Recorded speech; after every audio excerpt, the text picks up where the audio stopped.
तो हाथरस मामले पर बहुत बड़ा खुलासा और इस वक्त की सबसे बड़ी खबर कि एक वेबसाइट बनाकर बाकायदा दंगा कराने की साजिश की जा रही थी और यूपी सरकार ने दावा किया है। दरअसल जस्टिस फॉर हाथरस वेबसाइट बनाई गई, इस्लामिक देशों से इसके अंदर जमकर फंडिंग हुई। यूपी सरकार ने इसको लेकर दावा किया और दावा यह भी है कि दंगों की साजिश थी दरअसल और दंगा कराकर योगी सरकार को बदनाम करने की साजिश हो रही थी। रातों रात जस्टिस फॉर हाथरस वेबसाइट बना दी गई और इस्लामिक देशों से इस वेबसाइट के जरिए जमकर फंडिंग हुई। लेकिन इस वेबसाइट को बनाने की नीयत पर सबसे बड़ा सवाल है और जो यूपी सरकार दावा कर रही है वो अपने आप में सबसे ज्यादा गंभीर हो जाता है कि दरअसल इस वेबसाइट के जरिए दंगे कराने की साजिश हो रही थी। वेबसाइट के तार संगठन एमनेस्टी इंटरनेशनल से जुड़ रहे हैं और इस्लामिक देशों से इसके जरिए जमकर फंडिंग हुई है।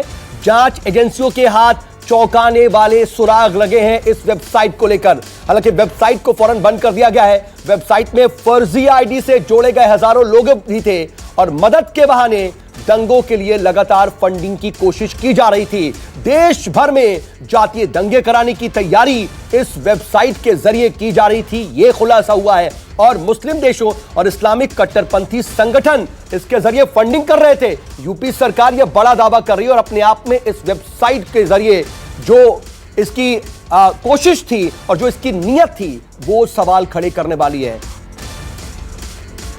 रोहित चहल, मैं आपके पास आना चाहूंगा, इस पर रिएक्शन चाहूंगा कि देखिए ये अपने आप में वाकई बहुत ज्यादा गंभीर सवाल तो है और बहुत बड़ी साजिश थी, लेकिन वही विपक्ष ये पूछ रहा है कि आपकी जिम्मेदारी है और आप इस जिम्मेदारी को सही से निभा नहीं पा रहे हैं क्या इस तरह की साजिशों को रोकने के लिए?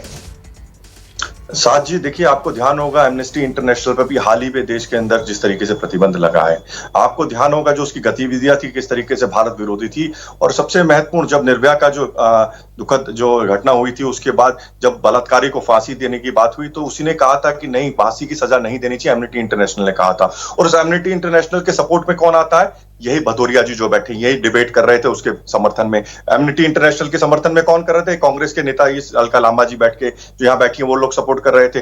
तो ये पूरा एक साजिश है, पूरा एक षड्यंत्र है जिस तरीके से एमनेस्टी इंटरनेशनल और जो फॉरेन फंडिंग हो रही है, हमने देखा सीए के दौरान भी किस तरीके से फॉरेन फंडिंग हो रही थी, किस तरीके से लगातार हमने। ठीक है अनुराग भदौरिया, मैं आपसे इस पर जवाब लूंगा। ठीक है रोहित जी, अनुराग जी मैं आपसे इसका जवाब लूंगा, लेकिन एक बहुत छोटे से ब्रेक पर जाना होगा। ब्रेक के बाद फौरन लौटते हैं और फिर इस चर्चा को आगे बढ़ाते हैं। नमस्कार, मैं हूं मानक गुप्ता।